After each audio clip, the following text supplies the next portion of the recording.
अमावस्या वह रहस्यमय रात जब आकाश में चंद्रमा अपनी पूरी चमक खो देता है और रात का अंधकार गहरा हो जाता है। सूर्य और चंद्रमा एक ही सीध में खड़े होते हैं और पृथ्वी की ओर चंद्रमा का वह हिस्सा दिखाई नहीं देता जिसे सूर्य की रोशनी छू सके। हिंदू धर्म में अमावस्या केवल अंधकार की रात नहीं बल्कि ये पितरों की स्मृति, पुण्य कर्म और आत्मनिरीक्षण का दिन भी है। इस दिन पवित्र स्नान, ध्यान और दान पुण्य करने से जीवन में शांति, सफलता और नई शुरुआत की प्राप्ति होती है। आइए जानते हैं अमावस्या के पीछे छिपे खगोलीय कारण, धार्मिक महत्व और सांस्कृतिक प्रथाएं। आज पितृ अमावस्या है और हमारे साथ स्टूडियो में मौजूद है पंडित आचार्य मनोज शास्त्री जी। सबसे पहले पंडित जी से पूछना चाहूंगी कि पितृ अमावस्या की कहानी क्या है और इसकी कथा क्या है। या देवी सर्वभूतेषु दयारूपेण संस्थितां नमस्तस्यै नमस्तस्यै नमस्तस्यै नमो नमः। अश्विनी जी, आप पूछ रही हैं अमावस्या की कथा क्या है। ठीक। ये अमावस्या जो है परपूर्ण तिथि है जी। जो पूर्णिमा जो रहती है ना, वो तिथि पूर्णिमा नाम जरूर है लेकिन पूर्णिमा तिथि परपूर्ण नहीं है, क्योंकि तिथि जो 30 होती है वो अमावस्या पे आकर ही होती है और वहीं से गिनती शुरू होती है। तो अमावस्या का जो महत्व है, जिसमें जैसे मौनी अमावस्या है, सर्वपितृ अमावस्या है और ये आगे दीपावली की जो अमावस्या आ रही है, इनका बहुत अलग अलग महत्व है। जिसमें अभी वर्तमान स्थिति में अपने ये पूर्वजों के जो दिन चल रहे हैं जी जी, इसमें सर्वपितृ अमावस्या का अश्विनी जी इतना बड़ा महत्व है कि ईश्वर ने इस तिथि को ये वरदान दिया है कि जैसे पुत्र उसी को माना गया है जो अपने पूर्वजों का श्राद्ध करता है, और श्राद्ध यथासंभव जो हो सके, जो भी ईश्वर ने दिया है, उसके माध्यम से प्रत्येक व्यक्ति को ये चाहिए कि अपने पूर्वजों का श्राद्ध करना चाहिए जी। और मुझे याद आया, इसमें परम पूजनीय डॉक्टर ज्ञानेंद्र जी जो हैं जी जी, उन्होंने एक बतलाया है इसी विषय में और उन्होंने जो पढ़ा है उसी पृष्ठ को मैंने भी पढ़ा था। तो मुझे बहुत खुशी हुई सुन करके कि ये बताते हैं कि ये 15 रोज जो मिले हैं वो पूर्वजों के लिए ही मिले हैं, पितरों के लिए मिले हैं। पितर हमारे कब से हैं? जब से धरती का निर्माण हुआ है, पृथ्वी का निर्माण हुआ है, उस समय आपका हमारा धरातल पर जो जो हैं सभी के पूर्वज कोई ना कोई उस समय जरूर होगा जी जी। इसलिए प्रत्येक तिथि करोड़ों पूर्वजों की रहती है। एक तिथि ऐसी नहीं है कि ये हमारे दादाजी की है, पिताजी की है, फूफा जी की है, ऐसा नहीं है। जिनकी तिथि हमको याद है, जिनको हम जानते हैं, वही सर्वमान नहीं है। पूर्वज की जो तिथि है, प्रत्येक तिथि हजारों करोड़ों की तादाद में जो पूर्वज होते हैं उनकी प्रत्येक तिथि रहती है। कोई भी तिथि को जो कोई कुछ करता है उसका अश्विनी जी बहुत बड़ा महत्व है और बहुत बड़ा पुत्र वो भाग्यशाली कहलाता है जो अपने जैसे माता पिता हैं या अपने पूर्वजों के प्रति जो श्रद्धा से श्राद्ध करता है, ब्राह्मणों को भोजन कराता है, गाय को भोजन कराता है, और कुछ भी ना बन सके उससे तो वेद के अंदर बताया है कि अपने भांजे को ही बुला करके भोजन करा सकता है, तो वो 100 ब्राह्मण के बराबर उसका फल बतलाया है। और ये भी बताया है जो डॉक्टर ज्ञानेंद्र जी परम पूजनीय, उन्होंने जो बताया, शायद विष्णु पुराण के अंदर मैंने पढ़ा था कि किसी ने कहा है कि मान के चलो वो नहीं कर सकता है श्राद्ध जी, बिल्कुल उसकी शक्ति ही नहीं है, और किसी से पैसे लेकर के धन को एकत्रित करके श्राद्ध नहीं करना चाहिए। जो भगवान ने, ईश्वर ने हमको दिया है उसी माध्यम से श्राद्ध करना चाहिए, बड़ी श्रद्धा के साथ करना चाहिए उसके लिए जी। तो उसमें अश्विनी जी बताया कि मान के चलो उसके पास इतना भी नहीं है कि वो किसी अतिथि का स्वागत कर सके, किसी ब्राह्मण को भोजन करा सके। तो वहां पर उन्होंने बताया, उसमें लिखा हुआ है कि एक गाय को जी, गाय के लिए वो अगर एक पूरा डाल देता है और पूंछ को हाथ में लेकर प्रणाम कर लेता है जी, तो करोड़ों रुपए भी लगा करके जो पुण्य की प्राप्ति नहीं हो सकती वो उसको प्राप्त हो जाएगी। क्यों हो जाएगी? कि उसके पास वैभव नहीं है जी। अब कहा है कि उसके पास एक पूरे के भी पैसे नहीं है जी जी। तो उसमें बताया गया है कि उससे कह दिया जाए कि वो स्वयं भी भूखा रहे। जब गाय के लिए तेरे पास नहीं है तो फिर खुद के लिए कहां से आ रहा है? तो आप स्वयं भूखे रहें और घने जंगलों में जाए और वहां पर दोनों हाथों को ऊंचा करके भगवान सूर्य नारायण को साक्षी मान करके वो ये कह दे कि हे मेरे पूर्वजों, हे नारायण, हे परमात्मा, अपने जीवन काल में या पूर्व जन्म में कोई शुभ कृत्य के कारण जो मुझे मद सिंहोदी मिली है जी। कोई शुभ कृत्य मेरा ऐसा हो जिसके द्वारा जो है कुछ अच्छा हो सकता हो, तो उसी शुभ कृत्य के द्वारा मेरे पूर्वज मेरे से तृप्त हो जाएं। तो अश्विनी जी, पूर्वज इतने दयालु होते हैं, हमारे जो पुरखे हैं इतने दयालु होते हैं कि वो उसी से जो है प्रसन्न हो जाते हैं। जिसमें किसी भी तिथि को कर सकते हैं, सभी तिथि पूर्वजों की है जी। लेकिन कोई अज्ञात व्यक्ति है जिसको हम जानते नहीं है, कभी सुना भी नहीं है, किसी का एक्सीडेंट, चोट, दुर्घटना हो गई और हमें आज तक पता नहीं है, जी जी, उसके लिए यह अमावस्या का महत्व बतलाया है। और गरुड़ पुराण के अंदर, बारहा पुराण के अंदर, वासिष्ठ पुराण के अंदर जी ये बताया है कि पुत्र उसी का नाम है, ब्रह्मा जी ने उसी को पुत्र नाम दिया है जो अपने पिता के बचे हुए कार्य को करे, अपने पिता के जाने के बाद उसके सदगति करने के लिए जो है उसके लिए गया श्राद्ध करना चाहिए। गया जी में जाकर के जी जी, बहुत से लोग यमुना जी में जाकर करते हैं, गंगा जी में जाकर करते हैं, प्रयाग में जाकर करते हैं, नर्मदा जी में जाकर करते हैं, लेकिन विशेष करके जो महत्व है वो गया जी का महत्व है। गया जी का ही महत्व क्यों है अश्विनी जी? गयासुर नाम का एक राक्षस था जी, उसने बहुत संग्राम किया, आखिर करके कोई भी उससे जीत नहीं पाया। भगवान नारायण स्वयं जाते हैं और उसको परास्त करते हैं। परास्त करने के बाद में भगवान कहते हैं कि मांगो गया जी। गयासुर क्या मांगना चाहते हो? कि प्रभु मैं आपसे ये मांग रहा हूँ कि जीवित में तो कोई कहीं भी चला जाता है, मेरे यहाँ पर कोई भी आए तो आपके नाम से नहीं, मेरे ही नाम से यहाँ पर आना चाहिए। और जो यहाँ पर आ जाए और उसकी कोई भी वस्तु मेरे अंदर आकर गिर जाती है या कोई उनका पुत्र आता है, किसी भी प्रकार का कोई सत्कार्य करता और कुछ भी उससे न बन सके, तो एक चावल का पिंड या जौ का पिंड बना करके मेरे अंदर यहाँ समर्पण कर देता है और गाय को एक पूरा डाल देता है। तो जितने उस पूरे में जो भाग होते हैं, अलग अलग तिनके जो होते हैं, उतने ही पूर्वज,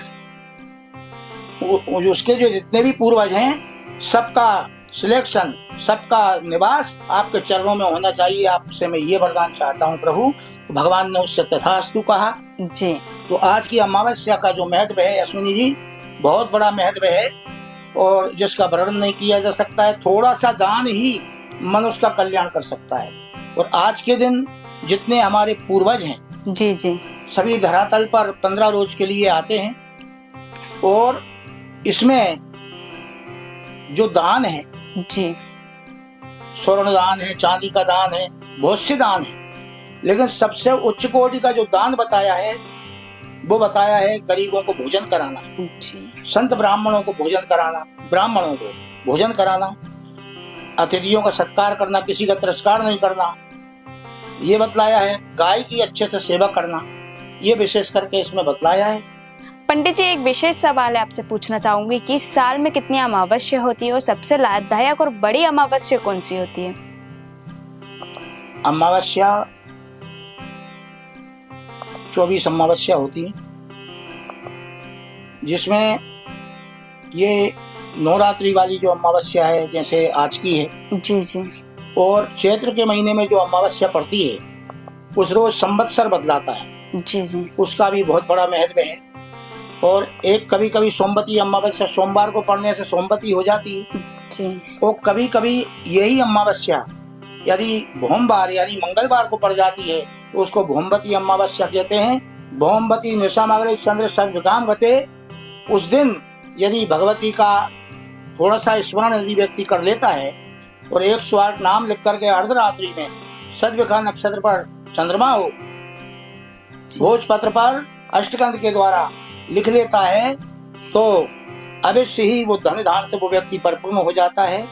अलग अलग अमावस्याओं का, मौनी अमावस्या है, माघ के महीने में पड़ती है, उस दिन मौन रहने से, अच्छे से व्रत पूजन करने से गया हुआ वैभव मनुष्य को वापस प्राप्त हो जाता है। क्योंकि गांधारी ने ये मौनी अमावस्या का व्रत किया था जी।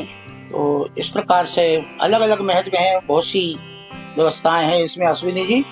लेकिन इसमें सर्वपितृ जो अमावस्या है जी, हमारे पूर्वज नहीं होते तो हम नहीं होते जी। सबसे बड़ा महत्व इसमें सर्वपितृ अमावस्या का बताया है कि कुछ भी अगर उससे न बन सके तो आज के दिन उनकी विदाई का वो रहेगा, आज वो चले जाएंगे। तो पंडित जी, पितृ अपने 15 दिन घर में रहते हैं, तो अपने को कौन कौन से नियम करना चाहिए उस टाइम पे? और जैसे अपने से भूल चूक भी हो जाती है तो पितृ अमावस्या के दिन, आज के दिन यानी, तो अपने को कौन सा महत्व करना चाहिए, कौन सा दान करना चाहिए?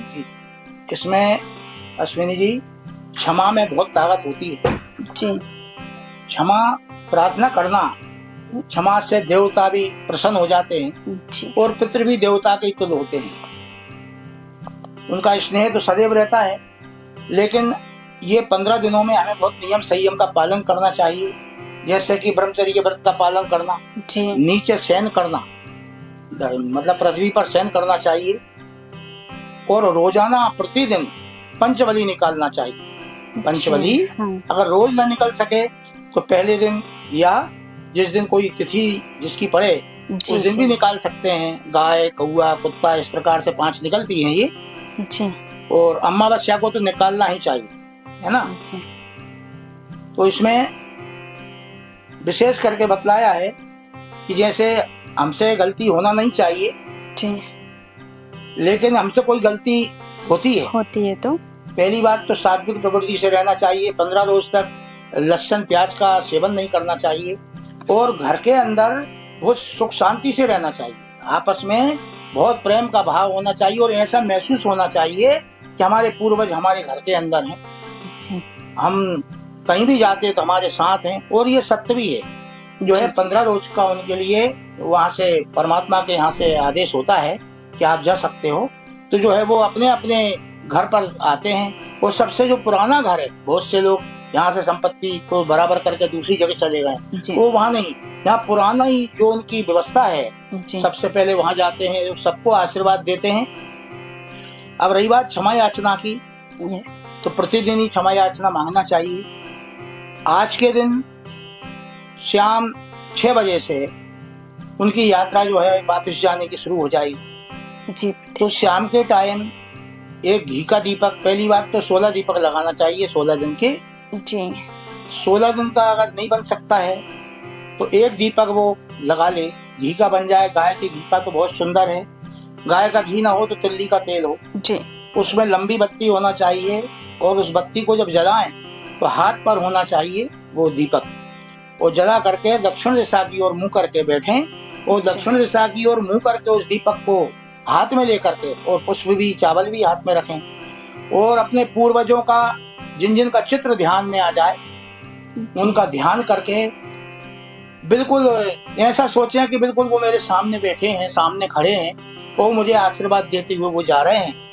ऐसा सोच करके अच्छे विनम्र भाव से, हे पितृदेवता, मेरे से मैं आपका बालक हूँ, आपके वंश की धरोहर हूँ, आपके वंश की संतान हूँ जी। मेरे से किसी भी प्रकार की कोई भूल हुई हो, कोई गलती हुई हो, मेरे परिवार से कोई गलती हुई हो, मेरे बच्चों से गलती हुई हो, पत्नी से गलती हुई हो, क्षमा कर दीजिएगा, और आपकी बड़ी कृपा होगी। मैं आपके आशीर्वाद की कामना करता हूँ, और इसी प्रकार से आप प्रतिवर्ष आते रहें, और हमेशा परिवार के ऊपर आपकी दया दृष्टि बनी रहे, और कोई भी मुझसे अपराध हुआ हो उसे आप मुझे क्षमा कर दीजिएगा। ऐसे करके वो दीपक, पुष्प और अक्षत ये छोड़ दें, और प्रणाम करके और जो है वो वहां से चल दे। रही बात दान की, दान, वस्त्र दान, इसमें विशेष करके जो दान है जो है अश्विनी जी, सुहाग सामग्री का दान नहीं किया जाता, क्योंकि ये विषय एक अलग है। ये एक दुख का विषय होता है। उस समय मान के चलो पितृ हमारे जा रहे हैं, हमें दुख हो रहा है, वहाँ सुहाग सामग्री हम किसके लिए दे रहे हैं? सुहाग सामग्री हमको उस दिन नहीं देना चाहिए, क्योंकि इससे हजारों लोगों को जो पता चलता है तो बहुत सी माताएं ऐसी हैं वो सुहाग सामग्री दान नहीं कर सकती, तो वो एक दुख का विषय है। इसलिए उसमें सुहाग सामग्री उत्सव पर कोई अच्छे धार्मिक आयोजन में उसमें दी जाती है। और बड़े बड़े संत महात्मा के द्वारा मैंने ये सुना भी है और पढ़ा भी है कि इसमें सुहाग सामग्री का दान नहीं किया जाता है। विशेष करके जो है अन्न का दान करें जी। और बन जाए तो अपनी जहाँ पर हम पानी रखते हैं घर में जी, जल रखते हैं, वहां पर भी एक दीपक लगाए दक्षिण दिशा की ओर मुंह करके, और कोई जलाशय के पास जा करके ये दीपक को जलाए। जैसे नदी है या तालाब है, सरोवर है, कुआं है, बावड़ी है, जहाँ भी उचित वो समझे वहां पर ये दीपक जलाए, क्षमा याचना मांगे, और जितना भी बन सके वो अनाज का दान करे। क्योंकि जो कर्ण थे उन्होंने हजारों प्रकार के दान किए थे, लेकिन जब वो वहां परमात्मा के यहाँ पर गए तो उनको कोई चीज नहीं मिली खाने के लिए, तो उनके लिए 16 दिन के लिए वहां से वापस भेजा गया था, तो उन्होंने केवल अन्न का दान किया जी। तो यहाँ पर अन्नदान का बहुत विशेष महत्व है। और जो अतिथि हैं और जो निर्धन व्यक्ति हैं उनकी मदद जो है जरूर करना चाहिए। जैसे अपंग हैं उनकी मदद करना चाहिए, और ऐसा ध्यान रखते हुए बड़े श्रद्धा के साथ इसको करना चाहिए। और उस पुत्र को भगवान ईश्वर भी धन्यवाद देते हैं जो अपने माता पिता का गया श्राद्ध करता है। हर व्यक्ति नहीं जा सकता, जिसपे पूर्वजों की बहुत विशेष कृपा होती है, अश्विनी जी वही वहां तक जा पाता है। ये तो आज के युग में घर पे ही कर दे, यही बहुत बड़ी बात है जी। तो ये है। तो आज पितृ अमावस्या और हमारे पंडित जी ने बताया है पितरों के बारे में, अमावस्या के बारे में, कौन कौन से दान करना चाहिए, जप करना चाहिए। अमावस्या केवल अंधकार की रात नहीं बल्कि आत्मचिंतन, पितरों की स्मृति और आध्यात्मिक उन्नति का एक अवसर है। इस दिन किए गए पूजा, दान, जप और तर्पण से न केवल पितरों को शांति मिलती है बल्कि हमारे जीवन में भी सुख, समृद्धि और सकारात्मक ऊर्जा का संचार होता है। इसलिए अमावस्या को समझदारी और श्रद्धा के साथ मनाना चाहिए ताकि हम अपने वर्तमान को बेहतर बना सकें और आने वाले पीढ़ियों के लिए एक उज्जवल मार्ग प्रशस्त कर सकें।